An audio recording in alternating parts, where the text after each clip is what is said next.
शुरू करने वाले हैं उसका नाम है accounting for bills of exchange. सबसे पहली बात कि बिल्स ऑफ एक्सचेंज होता क्या होता है bills of exchange. Bills of exchange का मतलब क्या होता है? बिल्स ऑफ एक्सचेंज का मतलब होता है कि इन दो बंदों के, दो पार्टीज के बीच में कोई भी सामान अगर हम खरीद रहे हैं, बेच रहे हैं, उसके बीच का एक डॉक्यूमेंटेशन प्रूफ। फॉर एग्जाम्पल, मान लो मैंने कोई सामान बेचा तुम्हारा, ठीक है, मैंने तुम्हारे से बोल दिया भाई तुम मेरे से जो है, तुमने मेरे सामान लिया, मेरे से 500 रुपए तो जो है उधार लेके चला गया, एक तरह से 500 में मेरे सामान लेके चला गया। अब 500 में मेरे से सामान लेके चला गया, लेकिन उसका मैंने कोई रिटर्न पर कुछ को नहीं दिया, तो तुमने बाद में 4-5 दिन बाद जो है, या मैं कुछ भी है उस टाइम पे लेके तुम चले गए, मैं तुमसे बोलूंगा भाई मेरे को 500 रुपये दे दे, तो क्या होगा भाई, कौन से 500, कैसे 500, तूने कौन से 500 मेरे को दिए थे जो मैं तेरे को दूं? तो इस चीज ये हो गया नुकसान आपको। तो इसी चीज को खत्म करने के लिए बिल्स ऑफ एक्सचेंज के टर्म को लाया कि भाई अगर मैं उसको 500 रुपए दूंगा तो उसे बिल बना के दूंगा, भाई तूने मेरे से 500 रुपए लिए हैं और तू वो 500 मुझे लौटाए। तो कायदे से वो फिर उसके क्या करेगा, उसके बाद वो बंदा जो है वो निकाल नहीं सकता, क्योंकि उसके पास वो स्लिप है, मेरे पास भी वो स्लिप है। तो यानी कि एक तरह से प्रूफ हो गया जिसके अंदर हम ये कह सकते हैं कि हम दो पार्टीज के बीच में विश्वास है। ठीक है, जो बिल्स ऑफ एक्सचेंज है बेसिकली दो तरह के होते हैं। एक होता है बिल पेबल, एक होता है बिल रिसीवेबल। यानी एक तो बिल जो मैं पे कर रहा हूं और एक बिल जो मैं रिसीव कर रहा हूं। ठीक है, तो दो तरह के होते हैं। अब ये तो होता है बिल ऑफ एक्सचेंज। तो मैंने बिल ऑफ एक्सचेंज बताया कि बिल ऑफ एक्सचेंज क्या होता है। अब इसके अंदर एक टर्म आती है प्रोमिसरी नोट। अब प्रोमिसरी नोट क्या होता है कि तुमने मेरे से कोई सामान लिया और मैंने तुम्हारे को उसके बदले में प्रॉमिस नोट लिख के दे दिया कि हाँ मैं तुम्हारे या रफली पर्ची बना दी कि हाँ मैंने इससे पैसे लिए और मैं जो है इस बंदे को पैसे दे दूंगा। तो वो मेरा हो गया प्रॉमिसरी नोट। ठीक है, अब दोनों में फर्क क्या है? दोनों में लिख के पेपर पे दिया है, लेकिन उसके बावजूद भी दोनों में फर्क क्या है? उन दोनों में फर्क क्या है? उन दोनों में फर्क है, जो बिल ऑफ एक्सचेंज है it is an order to pay. वो ऑर्डर दिया जा रहा है एक तरह से कि हाँ तुझको पैसे देने हैं। और promissory note it is a promise to pay. उस टाइम पे मैं पैसे देने का प्रॉमिस कर रहा हूँ, देऊं या ना दूं मेरे से जल्दी है। ठीक है, उसके बाद इसके अंदर आता है क्रेडिटर इज द ड्रोवर और इसमें डेटर इज द ड्रोवर। अब ये पढ़ने से पहले ये आ गया, फिर इट हैज 3 पार्टीज। जो हमारा बिल ऑफ एक्सचेंज उसमें भी 3 पार्टी होती है जिनके नेम होते हैं ड्रोवर, ड्रोवी और पेई। और जो प्रोमिसरी नोट है उसमें 2 ही पार्टी होती है जिसके अंदर कौन कौन होता है, एक प्रोमिसर एंड पेई। ठीक है, liability of the drawer arises only if the acceptor does not pay। जो अगर ड्रोवर की लायबिलिटी कब होगी, कब कर्जा होगा, जब जो एक्सेप्टर है जिसने पैसा मान मेरे से लिया है, जिसने मेरे से पैसे उधार लिए हैं, वो मुझे वापस देगा। अगर वो मुझे वापस नहीं देता तो वो उसकी मेरी लायबिलिटी बन जाएगी, क्योंकि उसने वो मुझे भी पे नहीं किए। Promise has the primary liability to pay. और जो प्रॉमिस है ये क्या है, प्राइमरी लायबिलिटी। पहली प्रायोरिटी तुम्हारे को देनी है भाई। तुमने अगर किसी को विश्वास किया है, तेरे को किसी ने विश्वास करके पैसे दिए हैं, तो तू उस विश्वास को ना खराब करे, सबसे पहले जाके उसके पैसे दे। तो ये फर्क है दोनों में, प्रोमिसरी नोट में, बिल्स ऑफ एक्सचेंज में। अब इसके अंदर हमारे 3 टर्म्स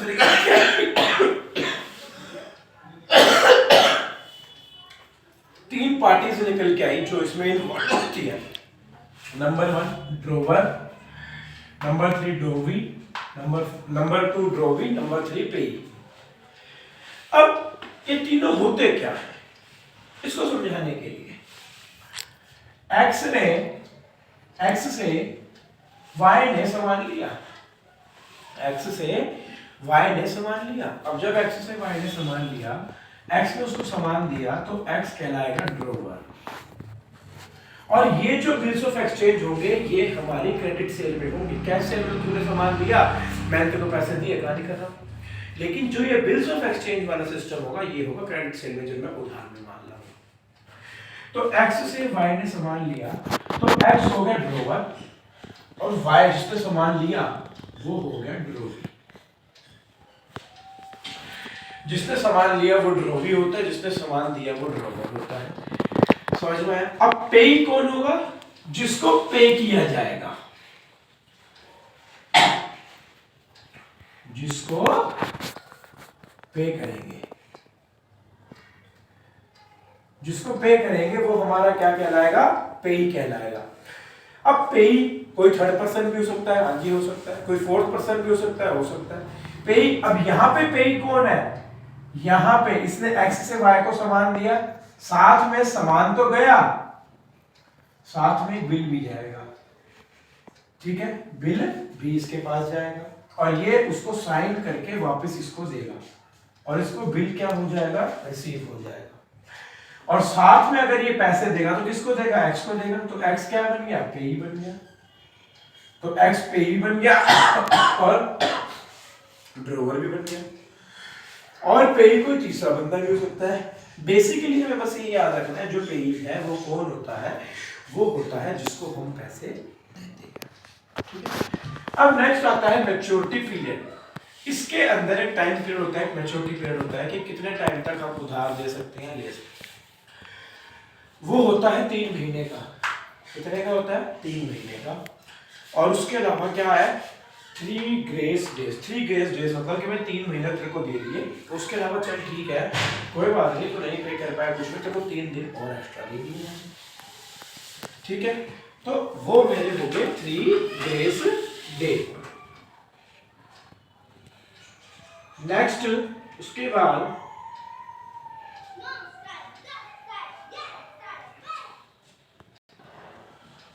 ठीक है, ये हो गया 3 दिन मेरे को मैंने ग्रेस पीरियड के दे दिए। नेक्स्ट इसके बाद क्या आता है? इसके बाद आता है, अब ये हमारे आगे जाके 2 तरीके में हो जाती है। एक हो जाता है इमरजेंसी हॉलीडे,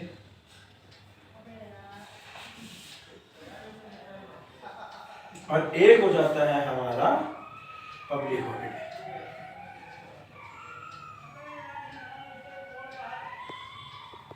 इसमें फर्क क्या है? इमरजेंसी हॉलीडे मतलब फॉर एग्जांपल मेरे से एक्स ने सामान लिया और उसको मैंने बोला, उसने मेरे से सामान लिया था 2 मार्च और मैंने उसको ग्रेस पीरियड दिया, कितने का भी दे सकता हूँ मैं, मैक्सिमम 3 मंथ का होता है, कम भी दे सकता हूँ, लेकिन ज्यादा 3 महीने का होता है। मैंने उसको 2 महीने का टाइम दे दिया, 2 मार्च से 2 मई, अप्रैल 2 अप्रैल से 2 मई, तो यानी वो मेरे को 2 मई को पैसे देगा। साथ में 3 में ग्रेस डे दूंगा, तो यानी 3, 4 और 5, यानी कि 5 मई को वो मुझे पैसे दे सकता है। 5 मई तक वो मुझे पैसे दे सकता है। अब जो ये 3 दिन मैंने एक्स्ट्रा दिए, जो मैंने ये 3 दिन एक्स्ट्रा दिए, अब उसमें हो सकता है कि उसको कोई इमरजेंसी पड़ जाए। मान लो मेरे को 5 तारीख को उसने पैसे देने हैं, तो हो सकता है 5 तारीख को उसका एक्सीडेंट हो जाए, या उसके घर में कोई बीमार हो जाए, या अचानक उसे कहीं जाना पड़ जाए, कुछ भी हो जाए, इमरजेंसी हो जाए, और वो इसको इस दिन पेमेंट नहीं कर पाता,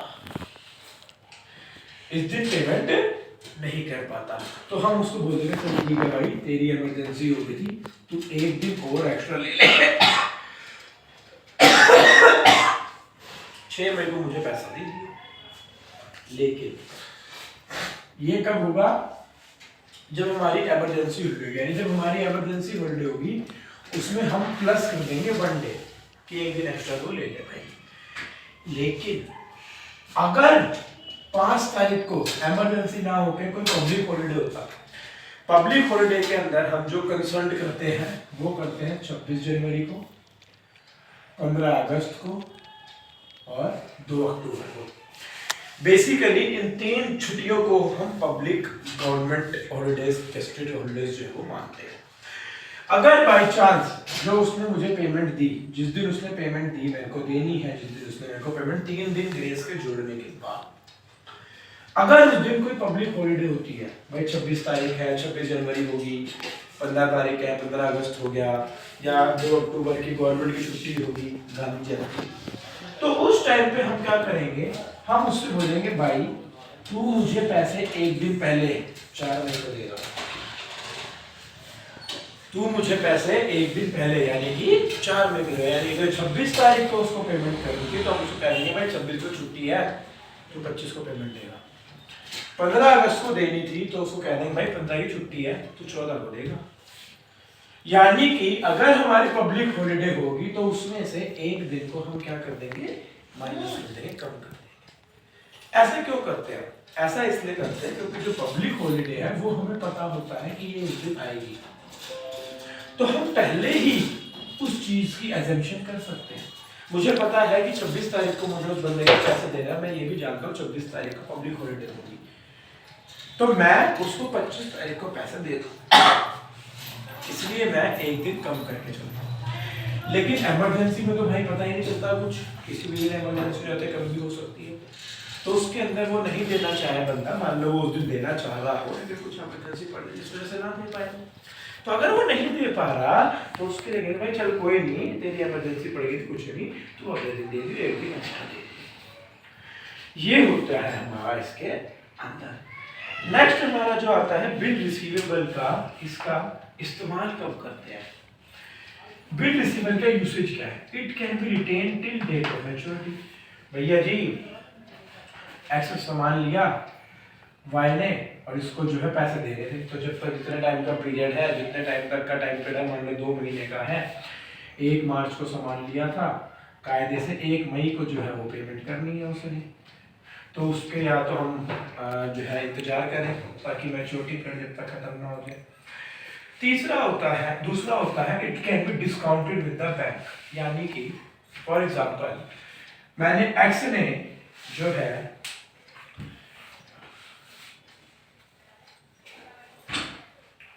एक्स ने 10,000 का सामान बेचा वाई को,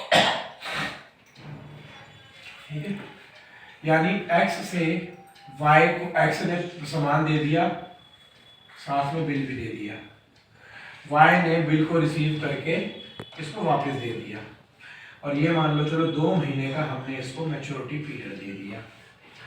सामान इसने मेरे से लिया था 4 अप्रैल को, 2 महीने अप्रैल मई जून, 4 जून को जो है वो मुझे पैसे देगा, प्लस इसमें 3 ग्रेस डे कर दूं, तो पहला जो है ये हो गया। अब मेरे को एक्स से कितने पैसे लेने हैं? 10,000 रुपये लेने हैं, लेकिन अगर मैं इस्तेमाल करता हूं डिस्काउंटेड द बैंक, तो इसका सिंपल सा मतलब क्या होगा कि मैं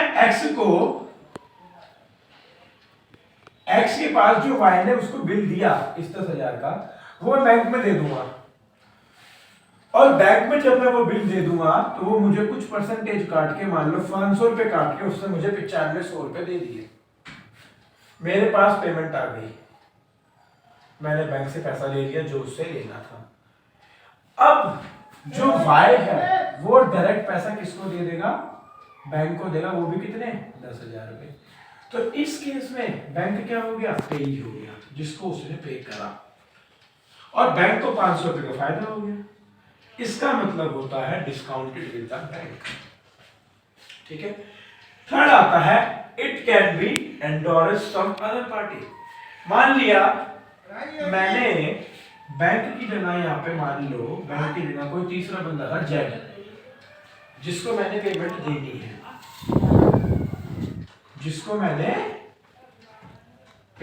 है, मान लो जेड को मैंने पेमेंट देनी है और वो भी 10,000 की देनी है, तो मैं क्या करूंगा भाई, मैंने वाई से पैसे ले लिए हैं, तो एक काम कर, ये वाई वाला बिल तू अपने पास रख ले, और वाई से डायरेक्ट तू पैसे ले लियो, तेरी भी डेबिट खत्म हो जाएगी, मेरा भी काम खत्म हो जाएगा।